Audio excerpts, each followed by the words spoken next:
Assalamualaikum warahmatullahi wabarakatuh. Saya Yopi Herdiansah, NPM 186630664.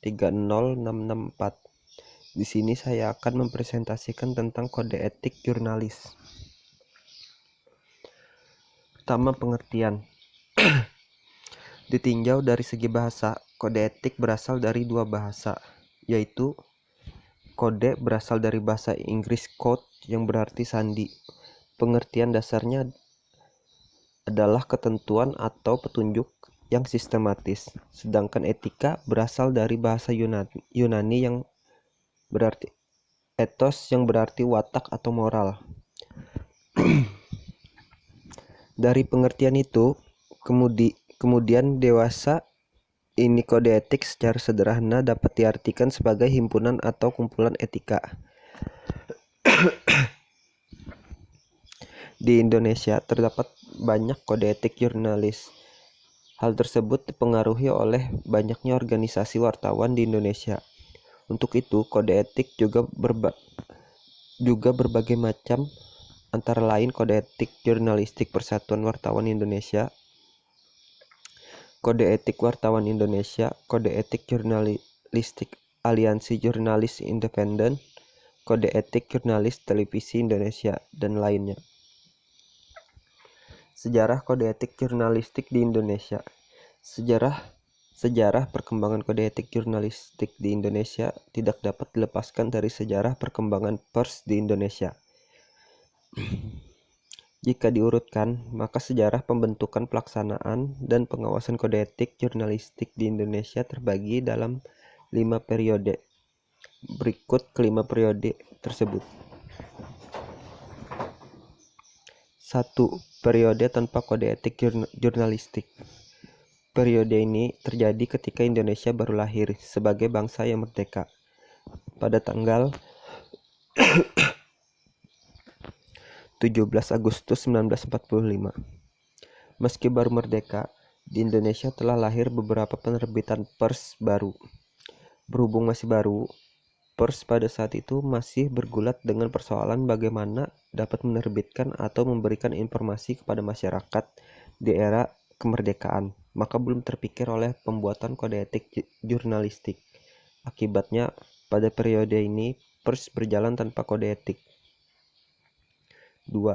Periode Kode Etik Jurnalistik PWI tahap 1.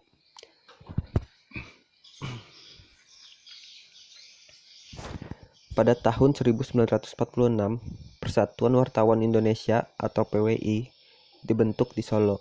Tapi ketika organisasi ini lahir pun belum memiliki kode etik. Saat itu baru ada semacam konvensi yang ditunggakan dalam satu kalimat. Inti kalimat tersebut adalah PWI mengutamakan prinsip kebangsaan.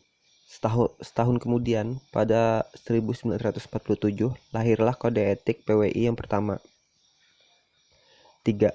Periode dualisme kode etik jurnalistik PWI dan non-PWI. Setelah PWI lahir, kemudian muncul berbagai organisasi wartawan lainnya. Walaupun dijadikan sebagai pedoman etik oleh organisasi lain, kode etik jurnalistik PWI hanya berlaku bagi anggota PWI sendiri. Padahal organisasi wartawan lain juga memerlukan kode etik jurnalistik.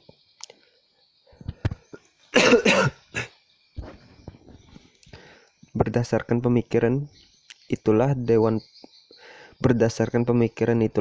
Pers membuat dan mengeluarkan pula kode etik jurnalistik.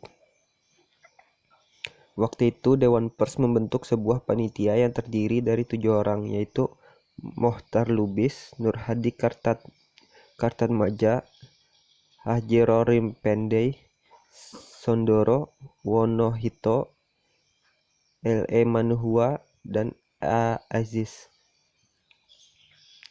Setelah selesai, kode etik jurnalistik tersebut ditandatangani oleh ketua dan sekretaris Dewan Pers masing-masing, Bodirjo dan Tesahril,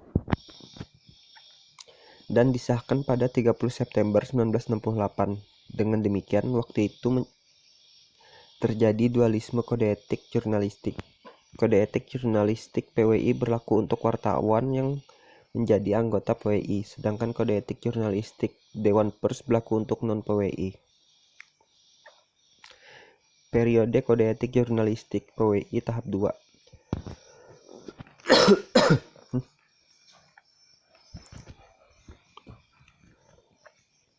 Pada tahun 1969, keluar peraturan pemerintah mengenai wartawan. Menurut pasal 4 Peraturan Menteri Penerangan Nomor 2 Pers Menpen 1969 mengenai wartawan, ditegaskan wartawan Indonesia diwajibkan menjadi anggota organisasi wartawan Indonesia yang telah disahkan pemerintah. Namun, waktu itu belum ada organisasi wartawan yang disahkan oleh pemerintah. Baru pada tanggal 20 Mei 1975, pemerintah mengesahkan PWI sebagai satu-satunya organisasi wartawan Indonesia. Sebagai konsekuensi dari pengukuhan PWI tersebut, maka secara otomatis kode etik jurnalistik yang berlaku bagi seluruh wartawan Indonesia adalah milik PWI. 5. Periode banyak kode etik jurnalistik. Seiring dengan tumbangnya rezim Orde Baru dan berganti dengan era reformasi, paradigma dan tatanan dunia pers pun ikut berubah. Pada tahun 1999, lahir Undang-Undang Nomor 40 Tahun 1999 tentang pers, yaitu Pasal 7 Ayat 1. Undang-undang ini membebaskan wartawan dalam memilih organisasinya. Dengan undang-undang ini muncullah berbagai organisasi wartawan baru. Akibatnya, dengan berlakunya ketentuan ini, maka kode etik jurnalistik pun menjadi banyak. Pada tanggal 6 Agustus 1999, sebanyak 25 organisasi wartawan di Bandung melahirkan kode etik wartawan Indonesia yang disahkan Dewan Pers pada 20 Juni tahun 2000. Kemudian pada 14 Maret 2006, sebanyak 29 organisasi pers membuat kode etik jurnalistik baru yang disahkan pada 24 Maret 2006. Kode etik jurnalistik. Untuk menjamin kemerdekaan pers dan memenuhi hak publik untuk memperoleh informasi yang benar, wartawan Indonesia memerlukan landasan moral dan etika profesi sebagai pedoman operasional dalam menjaga kepercayaan publik dan menegakkan integritas serta profesionalisme. Atas dasar itu, wartawan Indonesia menetapkan dan menaati kode etik jurnalistik. 1. Wartawan Indonesia bersikap independen, menghasilkan berita yang akurat, berimbang, dan tidak beritikat buruk. 2. Wartawan Indonesia menempuh cara-cara yang profesional dalam melaksanakan tugas jurnalistik. 3. Wartawan Indonesia selalu menguji informasi, memberitakan secara berimbang, tidak mencampurkan fakta dan opini yang menghakimi, serta menerapkan asas praduga tak bersalah. 4. Wartawan Indonesia tidak membuat berita bohong, fitnah, sadis, dan cabul.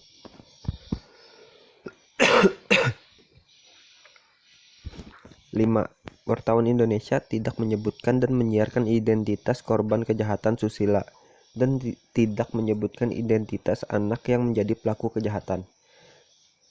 6. Wartawan Indonesia tidak menyalahgunakan profesi dan tidak menerima suap.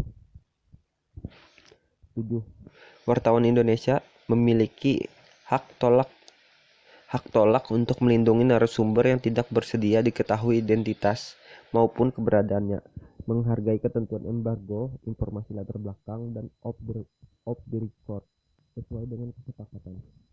8. Wartawan Indonesia tidak menulis atau menyiarkan berita berdasarkan prasangka atau diskriminasi terhadap seseorang atas dasar perbedaan suku, ras, warna kulit, agama, jenis kelamin, dan bahasa, serta tidak merendahkan martabat orang lemah, miskin, sakit, cacat jiwa, atau cacat jasmani. 9. Wartawan Indonesia menghormati hak narasumber tentang kehidupan pribadinya, kecuali untuk kepentingan publik. 10. Wartawan Indonesia segera mencabut meralat dan memperbaiki berita yang keliru dan tidak akurat, disertai dengan permintaan maaf kepada pembaca, pendengar, dan atau pemirsa. 11. Wartawan Indonesia melayani hak jawab dan hak koreksi secara proporsional. Fungsi kode etik jurnalistik menempati posisi yang sangat vital bagi wartawan. Bahkan dibandingkan dengan perundang-undangan lainnya yang memiliki sanksi fisik sekalipun, kode etik jurnalistik memiliki kedudukan yang sangat istimewa bagi wartawan. M. Alwi Dahlan sangat menekankan betapa penting kode etik jurnalistik bagi wartawan. Menurutnya, kode etik setidak-tidaknya memiliki 5 fungsi, yaitu A. Melindungi keberadaan seseorang profesional dalam berkiprah di bidangnya. B. Melindungi masyarakat dari malpraktik oleh praktisi yang kurang profesional. C. Mendorong persaingan sehat antar praktisi. D. Mencegah kecurangan antar rekan profesi.